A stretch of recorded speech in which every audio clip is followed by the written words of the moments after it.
이스라엘 백성들이 출애굽하면서 하나님께 받은 명령이 있습니다. 그중 하나가 바로 유월절을 지키라는 거죠. 유월절은 이스라엘 백성들에게 새로운 시작을 의미하는 거죠. 430년 동안 받았던 그 약속이 이제 성취되는 해입니다. 또한 오랫동안 이집트에서 고난과 고통 속에서 종살이하였던 백성들이 자유의 몸이 되는, 그래서 이제 자유의 나라를 세우는 날이 바로 유월절입니다. 그렇기 때문에 이스라엘 백성들의 유월절은 두말할 필요가 없는 축제의 날이 되는 것입니다. 무엇과 비교할 수 있겠습니까? 그렇죠? 이 자유의 행복은 이루 말할 수가 없는 겁니다. 우리나라도 그런 경험을 가지고 있습니다.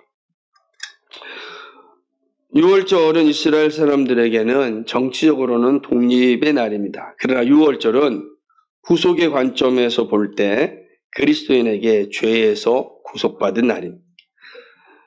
그래서 유월절에 참여할 수 있는 자가 한정되어 있습니다. 모두가 유월절에 참여하는 것이 아니라 유월절에 참여할 수 있는 자격이 있는데 그것은 바로 할례를 받아야 됩니다. 할례 받은 사람만 이제 유월절에 참여하게 됩니다. 왜냐하면 할례를 통하여 하나님의 언약 백성이 되었음을 이제 의미하기 때문에 그렇습니다. 언약 백성만 이 유월절에 참여할 수가 있는 것입니다. 그러나 구약의 할례는 마음의 할례의 예표입니다. 그러니까 외적인 표지로서의 할례가 원 의미는 마음의 할례를 예표하는 거죠. 그래서 모든 사람이 다 마음의 할례를 받아야 됩니다. 남녀노소 할 것 없다라는 의미겠죠. 근데 이 마음의 할례는 신약의 세례에서 성취가 됩니다. 이제 모든 그리스도인들은 세례를 받습니다. 이 모든 것이 유월절 밤에서 이루어집니다. 그런 의미에서 유월절 밤, 여호와의 밤은 축제의 밤입니다. 이 축제의 밤을 이제 이스라엘 백성들이 누리고 있었습니다. 하나님은 유월절을 영원한 규례로서 지켜야 할 것을 명령하셨습니다. 그리고 이제 유월절로부터 새롭게 시작하는 이스라엘 백성들을 향하여 중요한 명령을 또 내립니다. 이것은 이스라엘 백성이 자신의 정체성을 항상 간직할 수 있게 하는 명령이었습니다. 오늘 본문은 이런 하나님의 명령입니다. 차례로 살펴보겠습니다. 1절과 2절은 처음 태어난 것, 사람이나 짐승, 초태생이라 그러죠. 어려운 말입니다. 초태생.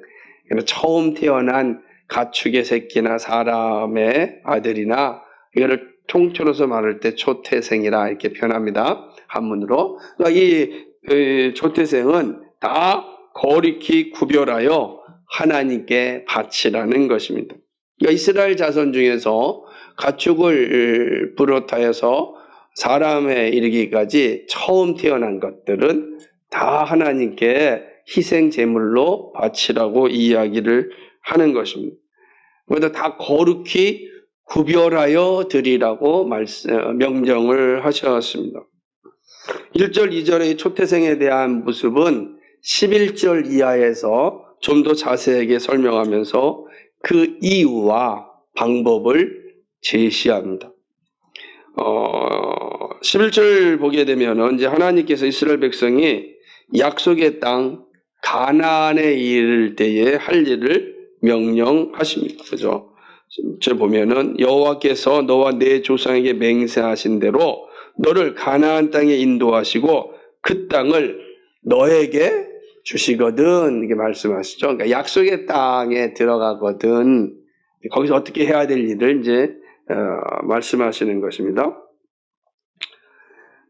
그럼 그 약속의 땅에 들어가서 그가 할 일이 무엇인가? 그것은 바로 사람과 가축 중에서 처음 태어난 것은 구별하여 바치라는 것입니다.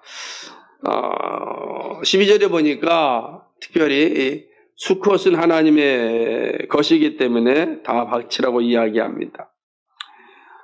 12절에 보니까 너는 태에서 처음 난 모든 것과 내게는 가축은 태어난 처음 나서 구별하여 여호와께 돌리라. 수컷은 여호와의 것이니라. 이렇게 말씀하고 있습니다. 그러니까 장자들을 다 이제 바치라는 거죠. 그럼 왜 여자는 바치지 않습니까? 라고 생각하면 안 됩니다. 이때는 이 남자가는 이제 모든 것의 대표이기 때문에 사실은 여자도 다 바치는 것과 같은 의미를 포함하는, 그러니까 대표로 바치는, 다 바치려고 대표를 정해야 되잖아요. 그 대표를 처음 난 아들로, 수컷으로 이제 정하였기 때문에 그렇습니다. 하나님은 이런 초태생을 바치는 이 방법도 알려주시는데 13절에 보니까 나귀의 첫 새끼는 어린 양으로 대속하라. 대속한다는 건 대신하여 값을 치르라 이런 데 대신해서, 그러니까 어린 양, 그러니까 나귀가 희생제물이 되어야 되는데 대신해서 어린 양으로 이제 하라는 겁니다. 왜 그러냐라고 하냐면 이 나귀는 부정한 동물 중에 하나입니다. 그러니까 부정한 동물을 하나님께 드릴 수가 없으니까 대신 아주 정한 동물인 어린 양으로 대신해서 드리라라고 하는 겁니다. 뭐 문화적인 의미도 좀 포함되어 있는데 뭐 우리는 그건 살펴보지 않겠습니다. 그래서 이제 이런 측면으로 이제 대신 속해서 어린 양으로 드리라는 겁니다. 근데 문제는 이제 아들이죠. 그래서 사람도 이제 하나님께 드려야 되는데 사람은 어떤 존재입니까? 이게 생명, 하나님 형상을 지닌 생명이잖아요. 이 생명을 희생 제물로 드릴 수가 없지 않습니까? 그러니까 하나님께서도 분명 초태생은 이 희생 제물로 드려야 되는데 대속해서 드리라 이렇게 이야기를 합니다. 어떻게 대속해야 되는가? 그러니까 첫 아들에 대하여 대신해서 값을 치르는 것은 바로 하나님께 정하신 은 5세겔을 대신 내는 것. 우리가 이제 부정한 짐승에 대한 내용은 민수기 18장 15절에 되어 있어요. 여호와께 드리는 모든 생물에 처음 나는 것은 사람이나 짐승이나 다 내 것이로되 처음 태어난 사람 반드시 대속할 것이요 처음 태어난 부정한 짐승도 대속할 것이다. 이렇게 기록됐어요. 이 말씀에 보면 이제 부정한 짐승은 대속해야 돼요. 대속할 수 없으면 대속할 양이 없으면 목을 꺾어야 됩니다. 그러니까 부정한 것이 이제 끝났다라고 하는 거 죽여야 되는 거죠. 그렇게 되는 것입니다. 대신에 사람은 너 대속해야 되는데 그 사람은 돈으로 합니다. 은 5세겔로 합니다. 민수기 18장 6절을 보게 되면 그 사람을 대속할 때는 난지 한 달 이후에 내가 정한 대로 성소의 세겔을 따라 은 5세겔로 대속하라. 한 세겔은 20게란이라 이렇게 말씀하고 있습니다. 그러니까 이제 이 장자는 은 5세겔을 줌으로써 그가 하나님께 희생 제물로 드리게 되는 것입니다. 근데 나중에는요, 은 5세겔뿐만 아니라 나중에는 레위 지파가 장자의 역할을 맡아서 성막 봉사를 위해 구별됩니다. 그 무슨 말이냐면 이제 은 5세겔뿐만 아니라 성막 봉사를 위해서 이제 이 레위인들이 다 헌신하게 되는 거죠. 그러니까 이들은 뭐도 없습니까? 땅도 없고 아무것도 없잖아요. 그러니까 그러고 오로지 성막 봉사를 해야 된단 말이에요. 그래서 이들을 하나님께서 이스라엘의 장자로 삼습니다. 그러니까 이스라엘의 장자가 된 거예요. 그러니까 이들이 하나님께 헌신된 존재가 되는 겁니다. 그러면 남은 지파의 사람들은 어떡합니까? 그죠? 원래 초태생에게 은 5세겔을 냈어야 되잖아요. 그죠? 그런데 장자의 역할이 레위인으로 바뀌지 않았습니까? 그 레위인이 이제 장자가 됐으니까 대신해서 장자 역할을 하는 거예요. 그런 다른 지파들은 그 레위인에게 원래 자신이 가졌던 이 은 5세겔을 이제 레위인에게 바치게 됩니다. 레위인이 대신해서 장자가 되어서 이제 성막에서 봉사하고 예배를 하게 되는 거죠. 그 민수기 3장 12절과 13절에 이제 잘 나와 있습니다. 이렇게 새롭게 시작하는 이스라엘 백성들이 지켜야 할 삶의 원리를 명령하셨습니다. 여기서 대속과 이 속전의 개념을 기억하셔야 됩니다. 그런 뒤에 3절과 10절에서는 이제 무교절에 대한 말씀을 합니다. 다시 한번 이제 무교절을 어떻게 지켜야 할지를 말씀하고 있습니다. 무교절은 이스라엘 백성이 애굽의 종된 삶에서 해방된 것을 기념하는 날입니다. 그렇죠? 기념하는 날이 바로 이제 무교절인 것입니다. 하나님께서는 이스라엘 백성들이 그 해방된 그 날을 기뻐하고 감사하기를 이제 원하셨습니다. 그래서 하나님께서 자신들을 애굽에서 구원하심을 기뻐하고 감사하는 날로서 무교절을 이제 강조하십니다. 이 날에는 우리가 잘 알고 있듯이 유교병을 먹지 않고 무교병을 먹습니다. 하나님의 아비벌 이날에 나왔음을 기억하고 약속하였던 적과 꿀이 흐르는 땅에 이르면 이 예식을 7일 동안 지키라고 말씀하십니다. 근데 우리 두 번을 보게 되는데 앞서서 출애굽기 12장 15절과 20절에서도 무교절에 대한 규례를 살펴보았습니다. 근데 앞선 12장에서 15절과 20절에서는 무교절의 강력한 율법적 규례를 말씀하고 있습니다. 그러니까 정확하게 지켜야 된다는 것입니다. 근데 반면에 오늘 13장에 와서는 그 부분보다는 연속적인 측면을 강조하고 있습니다. 그러니까 무교절을 지속적으로 지켜야 된다. 한번 지키고 끝나는 것이 아니라 이 무교절은 지속적으로 너희가 지켜야 함을 강조하고 있습니다. 하나님은 무교절을 지켜야 하고 초태생을 바쳐야 하는 이유를 자녀들에게 가르칠 것을 명령하십니다. 이건 뭐 상식적으로 다 이해가 되겠죠? 신앙의 대를 이어가기 위함입니다. 8절에서 보듯이 그날에 아들에게 보이고 무교절의 의미를 가르치라고 말씀합니다. 아마 무교절 날 그 맛있던 음식을 먹지 않고 딱딱한 빵을 먹을 때 아들들이 자녀들이 묻지 않겠습니까? 아니 왜 이걸 먹어야 됩니까? 하루도 아니고 일주일 동안. 아이들의 입장에서는 곤욕스러운 거 아니겠어요? 맛있는 이 빵을 먹지 않았으니까. 그럴 때 그때에 부모는 자식들에게 정확하게 왜 우리가 이것을 먹어야 하는지를 알려주라는 것. 하나님께서 애굽에서 나올 때 우리를 위해 행하신 일을 알려줍니다. 무교절이 신앙의 전수를 하는 손의 기호와 미간의 표가 되는 겁니다. 그러니까 이 손의 기호와 미간의 표라고 하는 것은 표지가 돼요. 상징이 된다는 거죠. 그러니까 우리가 무교병을 먹을 때 왜 이걸 먹습니까? 라는 질문에 부모는 그 이유를, 그 신앙의 역사를 설명하는 것이 되는 거죠. 또 하나님의 율법이 입에 있게 하라고 말씀합니다. 이것은 항상 하나님의 일하심을 기억하고 자신이 누구인지를 잊지 말라는 말씀입니다. 그러니까 신앙의 정체성을 분명하게 증거하는 그러한 말씀입니다. 초태생에 바치는 것에 대해서도 동일한 교육이 진행됩니다. 14절에 보면 자녀들이 왜 초태생을 희생제물과 대속물로 드려야 하는지 물을 때 하나님 행하신 일을 알려주어야 한다고 말씀합니다. 그러지 않겠습니까? 갑자기 낙이 대신 양을 그날 바치고 그리고 자기를 대신해서 5세개를 바치는 이런 상황에 대해서 왜 이걸 해야 됩니까? 라고 물을 때 이 부모는 왜 이런 일이라는지를 자세하게 설명해 줍니다. 우리가 애굽에서 종살이 할 때 하나님께서 우리를 구원하고자 했을 때 바로가 마음이 아주 완악해져 가지고서 우리의 말을 듣지 않았다.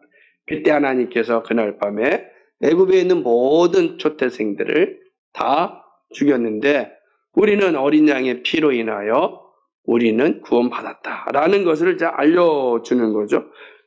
사실은 이스라엘도 다 죽어야 됐잖아요. 그죠? 다 죽어야 되는 거죠. 근데 대신해서 어린 양이 죽고 우리는 살아났다라는 것을 이제 알려주시는 것이죠. 그래서 태에서 처음 난 모든 수컷들은 여호와께 제사를 드려서 내 아들 중 처음 난 자를 대속하는 것이라고 가르쳐야 되는 것입니다. 이건 매우 중요한 신앙의 전수입니다. 이 역시 손의 기호와 미간의 표가 됩니다. 상징은 신앙을 오감으로 인식하게 되는 거죠. 그래서 그냥 무교병을 먹고 초태생을 바치는 그 자체가 신앙의 전수가 되는 거예요. 눈으로 다 보이는 거죠. 왜 저걸 하지? 그죠? 그리고 자녀들이 궁금해 여길 때 그거에 대해서 정확히 가르쳐 주는 겁니다. 그렇게 통하여서 하나님의 일하심이 대를 이어서 이어가게 하신 거죠. 이거를 영원한 규례로 지키라 이렇게 말씀하셨습니다. 그러나 여기서 기억할 것은 처음 난 것은 모든 것의 대표입니다. 그러므로 모든 것이 하나님의 것이라는 사실을 함의하고 있습니다. 그러니 장자의 희생은 그 모든 것의 희생을 의미합니다. 우리 모두가 다 희생 제물이 됐다는 것 대표일 뿐이죠. 그러니까 이 사실을 기억하면서 우리가 이 말씀을 잘 살펴야 됩니다. 이해하셔야 된다는 것이죠. 이렇게 초태생의 받침과 무교절의 지킴을 통하여 하나님은 이스라엘 백성들이 약속의 땅 가나안에서 자신의 신앙을 기억하고 살기를 명령하셨습니다. 어디에 있든지 자신이 어디서 왔으며 어떤 존재인지를 아는 것은 매우 중요합니다. 더구나 오늘날처럼 이 혼돈의 세상에는 더욱더 중요한 자세입니다. 여러분 자신에게 질문할 때 나는 누구인가?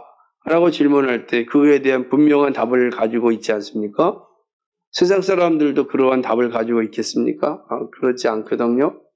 그래서 혼돈하고 방황하고 힘들어하는 것 아니겠습니까? 그러나 우리는 분명하게 내가 어디서 왔으며 어떤 존재인지 어디로 가는지를 알고 있습니다. 이게 매우 중요한 가치다라고 하는 것이죠.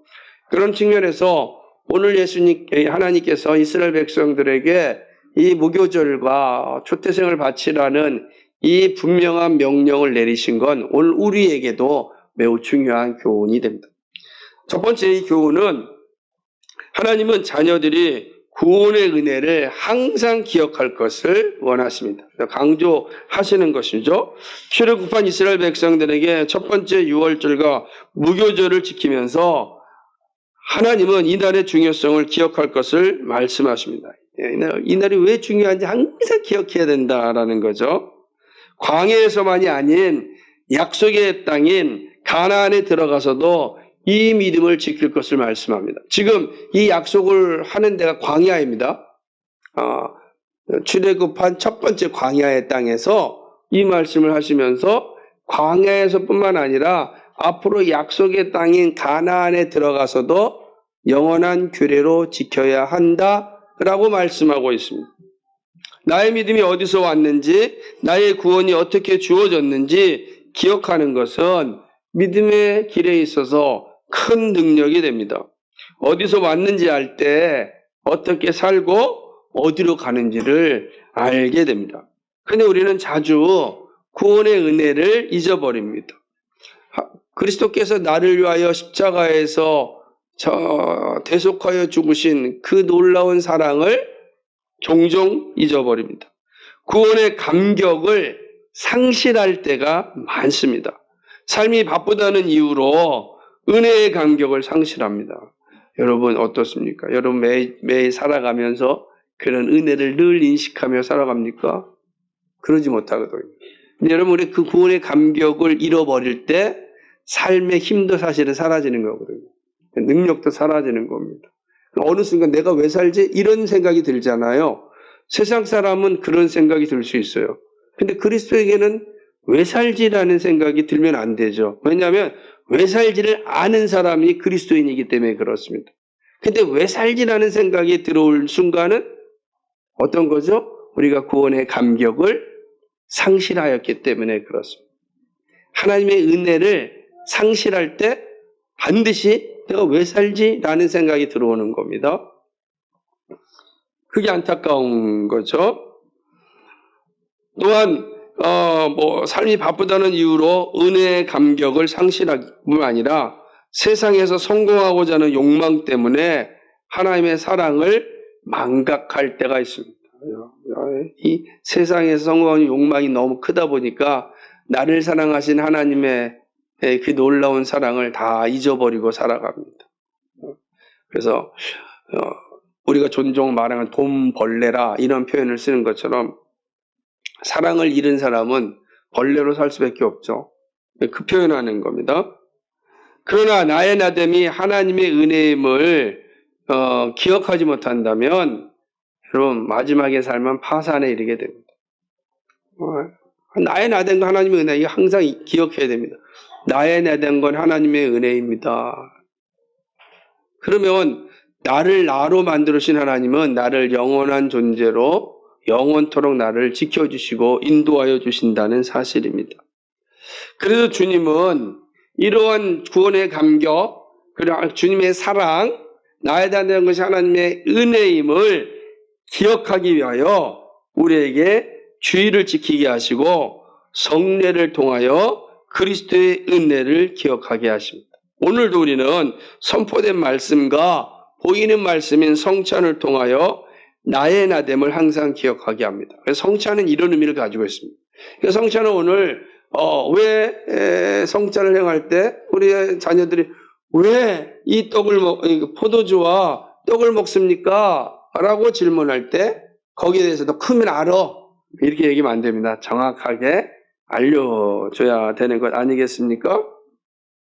주님의 은혜, 십자가의 은혜를 기억하는 것이 험한 세상에서 믿음의 승리를 이루게 합니다. 우리가 매 주일 모이는 이유가 여기에 있습니다.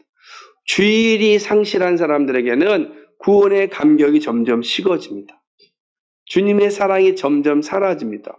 그래서 주님은 우리에게 거룩한 주일을 강조하셨고 거룩한 주일을 지킬 것을 명령하셨습니다. 이 주일이 우리로 하여금 이 험악한 세상에서 믿음의 승리를 이루게 합니다. 오늘도 주에서 구원하여 주신 그리스도의 은혜를 여러분 기억할 수 있기를 간절히 소망합니다. 두 번째는요, 구원의 은혜는 정직한 질문과 정직한 대답으로 항상 이어져야 합니다. 초태생을 드리고 무교절을 지키는 일에 대하여 부모는 자녀들에게 가르쳐야 할 의무를 가지게 됩니다. 하나님이 부모에게 그런 의무를 주셨습니다. 자녀들의 영적인 질문에 정확하게 대답을 해줘야 될 책임이 있습니다. 부모에게 있는 겁니다. 그러니까 부모는 이런 책임을 가진 사람이에요. 또는 부모가 아닌 선생은 이러한 책임을 가집니다. 부모와 선생이 같은 존재니까 이러한 책임을 가지고 있습니다. 자녀들의 질문에 귀찮아한다든지 모른다고 한다면 그것은 부모의 책임을 망각하는 겁니다. 그럼 반드시 하나님께서 그 책임을 물으실 겁니다. 부모가 영적인 부모의 역할 중에 하나는 이 하나님의 뜻에 대하여서 정확하게 가르쳐주는 일입니다. 하나님은 초태생을 드리는 것과 대속하는 것 그리고 무교절을 지키는 것이 신앙의 표지라고 말씀하십니다. 자녀들에게 표지를 잘 가르치는 것이 부모의 책임입니다. 자녀들은 이러한 질문을 잘 할 수 있도록 격려받아야 됩니다. 그러니까 다 왜냐하면 질문했을 때 질문한 사람에게 창피를 주면 너 그것도 모르냐? 이러면 끝나는 겁니다. 그럼 더 이상 질문하고 싶은 마음이 생기지 않죠? 그러니까 질문을 잘 할 수 있고 계속할 수 있고 반복적으로 할 수 있도록 격려해 줘야 합니다. 어제 질문했는데 오늘 똑같은 질문해도 또 답을 해줘야 됩니다. 왜냐하면 두 번 질문했다는 건 완벽하게 이해하지 못했다는 뜻이거든요. 그러면 또 대답을 해줍니다. 그렇게 하는 것이 부모가 하는 거죠. 그러니까 자녀들이 격려를 잘 할 수 있도록 해줘야 되는 것이 부모의 책무입니다. 우리 교회가 힘쓰는 것 가운데 하나가 교리 교육입니다. 교리 교육의 원리가 어디서 왔냐면 바로 오늘 이 말씀에서 온 거예요. 자녀들에게 가르치라. 자녀들 질문할 때 자녀들이 왜 우리가 이 무교절을 지키고 이 무교병을 먹어야 되고 왜 초태생을 드려야 됩니까? 라고 할 질문이잖아요. 이 교리란 말이에요. 이거에 대해서 가르쳐 주는 겁니다. 이게 교리교육이에요. 성경은 우리에게 이런 교리교육을 명령하셨습니다. 근데 오늘날 이 교리교육이 매우 약화되었고 이상하게 변질되어서 사람들이 오해하고 있었기 때문에 교회가 많이 약해지고 있습니다. 그래서 우리가 힘쓰는 겁니다. 성경의 가르침대로 바른 교리교육을 가르쳐서 신앙의 기반을 튼튼하게 하는 것입니다. 신앙의 계승은 하나님이 가장 소중하게 여기는 일입니다. 오늘 믿음의 가정이 해야 할 큰 사명은 바로 신앙의 전수입니다. 그러기 위하여 부모들은 복음의 진리를 정확하게 알고 있어야 됩니다. 이제 부모의 위치가 여기 있는 거죠. 부모는 정말 복음의 진리를 잘 알고 있어요. 오늘 우리가 아이들과 함께 예배하는 게 얼마나 소중하냐면 함께 예배할 때 온전한 이해에 이르지 못할 수 있어요. 우리 아이들이 그럴 때 집에 가서 묻는 겁니다. 오늘 말씀을 통해 들었는데 이게 무슨 내용입니까? 라고 할 때 부모가 정확히 가르쳐야 되는데 부모가 듣지도 않고 그리고 생각도 없고 또 졸고 있다가 자녀들이 하는 말에 그게 뭐냐? 이러면 이제 부모의 권위가 다 사라지는 것이고 아이들의 신앙은 바닥을 치는 겁니다. 그 부모가 정확하게 신앙을 잘 알고 있어야 돼요. 부모도. 그래서 자녀의 질문에 대하여 정직한 답을 줄 수 있어야 된다라는 거죠. 그러니까 부모는 누구보다도 복음의 진리를 정확하게 알 수 있어야 됐습니다. 그것이 바른 신앙을 전수하는 일입니다. 이때 자세가 중요합니다. 어떤 자세냐? 정직한 질문과 정직한 답을 행하는 자세입니다. 어떤 질문에도 가볍게 대답해서는 안 됩니다. 항상 어떤 질문을 받아도 그 질문에 대하여 가볍게 여기거나 혹은 정말 하지 말아야 될 것처럼 비웃거나 그러면 안 된다는 거죠. 어떤 질문에도 우리는 정직하게 대답을 해줘야 됩니다. 그리고 또한 정직하게 질문할 수 있는 법을 또 가르쳐줘야 됩니다. 정직하게 질문하는 법을 어려서부터 잘 가르쳐 줘야 되는 것입니다. 그러니까 이런 것들이 부모가 할 일이죠. 자세도 가르쳐야 되고 그리고 정직하게 대답을 해줘야 되는 것입니다. 신앙의 성숙은 정직한 질문과 정직한 답에 있음을 기억하십시오. 정말 건강하고 정직한 신앙인들은요, 바로 이게 정직한 질문과 그리고 정직한 질문에 대한 정직한 답을 얻을 때 이루어지는 겁니다. 근데 그런 질문도 없고 답이 없는 사람은 그 하나님 믿는 구원의 간격이 없거든요. 그 시간이 지나면 지날수록 반드시 신앙의 자리에서 흔들릴 수밖에 없습니다. 한국 교회가 한 그 통계를 보니까 한국 교회 예배에 나오는 사람들 가운데 약 40%는 그냥 믿음 없이 나온다. 구원의 간격도 없이, 구원의 확신도 없이, 하나님을 아는 지식에 대한 관심도 없이 그냥 관계 때문에 나온다. 그러니까 한국 교회 그 통계로 나왔으니까 40%는 다 지옥 가는 거죠. 열심히 관계 때문에 교회 나왔다가 성경의 가르침대로 오면은 지옥 가는 거죠. 근데 과연 60%는 정말 구원의 간격과 신앙을 가지고 있을까? 이건 또 모를 일이잖아요. 그러니까 우리가 생각해보면 우리 교회는 어떤가? 여러분은 어떤가? 한번 생각해 보셔야 됩니다. 제일 두려운 게 뭐냐면 교회 생활 열심히 했는데 지옥 가는 겁니다. 얼마나 속상한 일이겠습니까? 그러니까 우리는 우리 안에서 다시 한번 살펴보고 그 일을 잘 하려면 누구예요? 부모가 중요한 거죠. 부모가 끊임없이 복음의 진리를 가르쳐야 됩니다. 삶으로 보여야 되고 그리고 입으로 가르쳐야 된다. 이게 매우 중요해요. 그래서 신앙의 전수가 이루어지는데 여러분 어릴 적에 잘 가르쳐야 됩니다. 그렇다고 해서 이 아이들이 내가 원하는 대로 신앙생활하는 게 아니잖아요. 중학교, 고등학교, 대학생 가면 다 변질되잖아요. 왜 변질되죠? 세상이 워낙 재밌거든요. 그러니까 그 재밌는 것에 의하여 변질될 요소가 너무 많아요.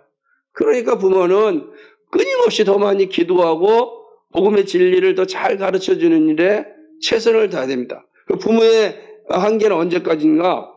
주님 부르실 날까지예요.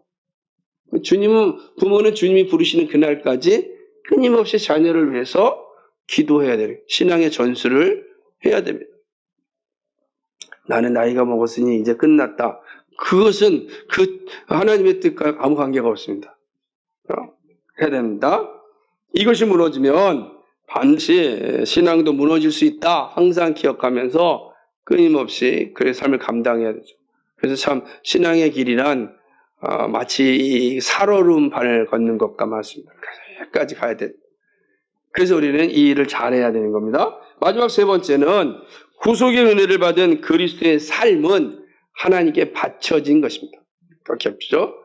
하나님께 바쳐진 삶입니다. 우리는 애굽에 있던 이스라엘도 죽어야 했습니다. 그런데 죽음의 그림자가 대속의 피인 어린 양의 피를 보고 넘어갔습니다.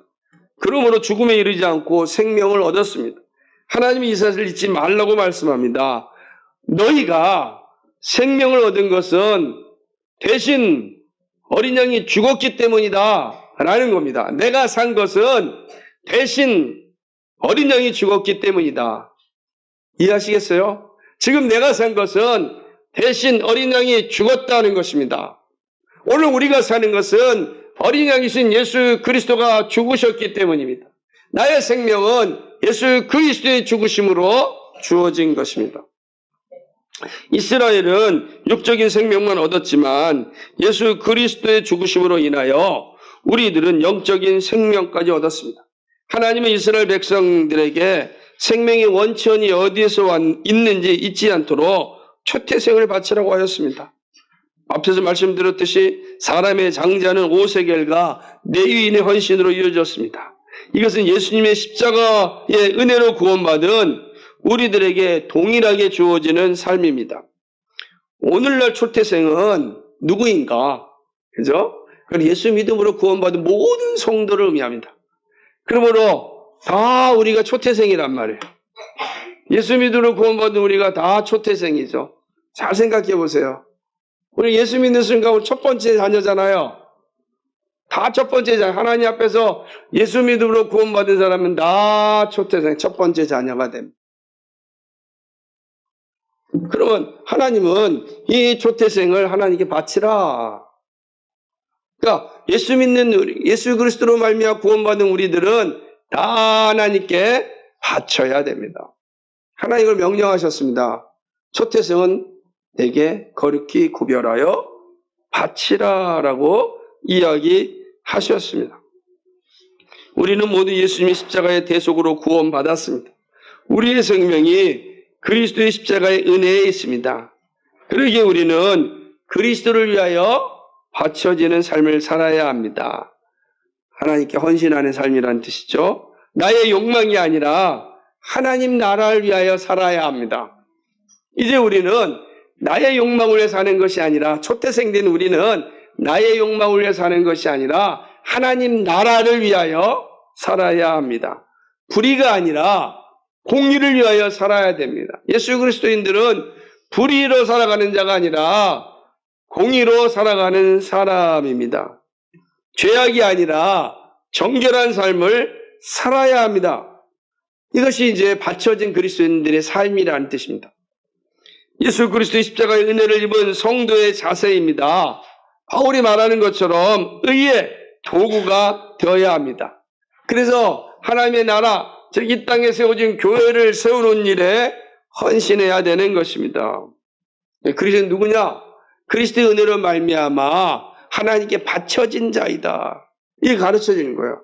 우리는 초태생으로서 그리스도께 바쳐진 삶입니다. 그러므로 나의 모든 삶은 그리스도를 위하여 살아갑니다. 하나님의 나라와 그 의를 위하여 살아가는 것이 우리의 자세입니다. 그러니까 여러분 일하는 것이, 여러분이 향하는 모든 것이 다 바쳐진 자로서의 삶임을 잊지 말아야 됩니다. 바쳐진 자로서의 삶입니다. 그러지 아니하면 우리는 이 세상 사람과 다를 게 아무것도 없습니다. 결국 영원한 파산에 이르는 인생이 됩니다. 항상 기억하셔야 됩니다. 말씀을 맺습니다. 이스라엘 백성들이 새로운 삶을 시작할 때 하나님께 부여하신 명령을 우리가 보았습니다. 이것을 한번 시행하고 끝나는 것이 아니라 영원히 시행하여야 할 규례입니다. 그것은 바로 유월절과 무효절과 초태생의 희생 제물입니다. 이 모두는 하나님의 은혜를 기억하는 의식입니다. 나의 생명이 어디에서 왔는지 기억하는 명령입니다. 그리고 이 모든 것이 예수님 안에서 성취되었습니다. 예수 그리스도께서 유월절 어린 양으로서 우리를 구원하셨습니다. 우리는 예수 그리스도의 은혜로 구원받았습니다. 그러므로 나의 나 된 것이 하나님의 은혜라 하고 고백하는 사람들입니다. 이러한 은혜를 기억하며 살 때 영광의 나라가 우리에게 주어집니다. 그리스도의 은혜를 기억하는 일이 바로 주일 예배이고 거룩한 성찬입니다. 여러분, 내가 정말 그리스도의 은혜를 받았고 그리스도의 은혜에 감격하고 그리스도의 은혜 속에 살아간다. 그것이 바로 항상 기억하며 남는 것이 바로 주일 예배이고 거룩한 성찬입니다. 이 일을 통하여 하나님은 우리가 누구인지 명확하게 알려주십니다. 여러분, 주일의 소중함이 믿음의 시작임을 잊지 말아야 합니다. 주일이 무너지면 신앙의 균열이 생깁니다. 그러므로 이 주일을 거룩하게 지켜야 됩니다. 이 주일이 어떤 날입니까? 죽음에서 생명으로 부활하신 부활의 날 아닙니까? 오늘 우리가 다시 부활을 경험하는 겁니다. 세상에 살다가 죽었던 우리가 다시 그리스도와 함께 부활한 날입니다. 그러므로 이 주일은 부활의 날이에요. 영광의 날입니다. 이 날을 시작으로 우리는 늘 새로운 생명을 살아가는 것입니다.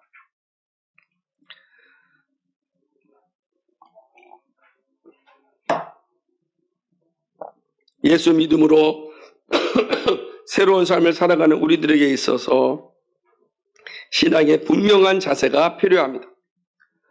우리는 주님의 은혜로 새 생명을 얻은 사람입니다. 새 생명을 받은 자로서 삶을 살아가야 합니다. 그리고 이 믿음을 다음 세대로 이어지게 할 책임이 있습니다.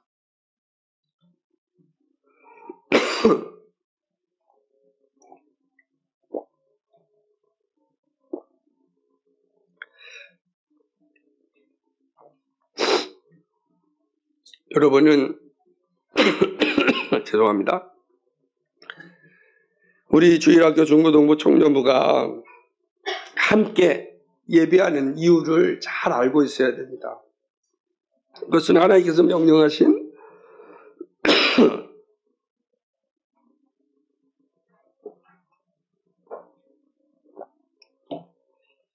큰일 났어요.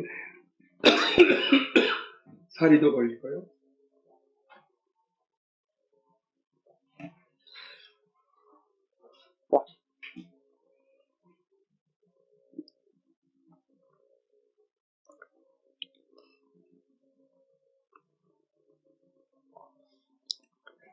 원고로 3줄 남았는데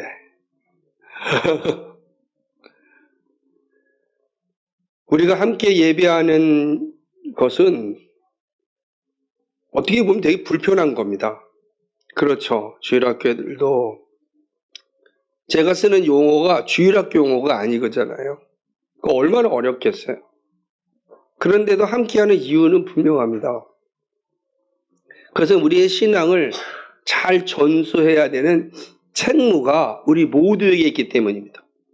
우리의 신앙은 혼자 세워지는 것이 아니라 함께 세워지는 겁니다. 주일학교, 중고도 마찬가지입니다. 그래서 질문하고 대답해주며 그러므로 함께 신앙을 세워가는 것입니다. 이 책무를 잘 감당하면 주님을 위한 헌신의 삶을 살 수 있습니다. 나를 위한 삶이 아니라 그의 나라와 의를 위하여 살 수 있는 믿음이 됩니다.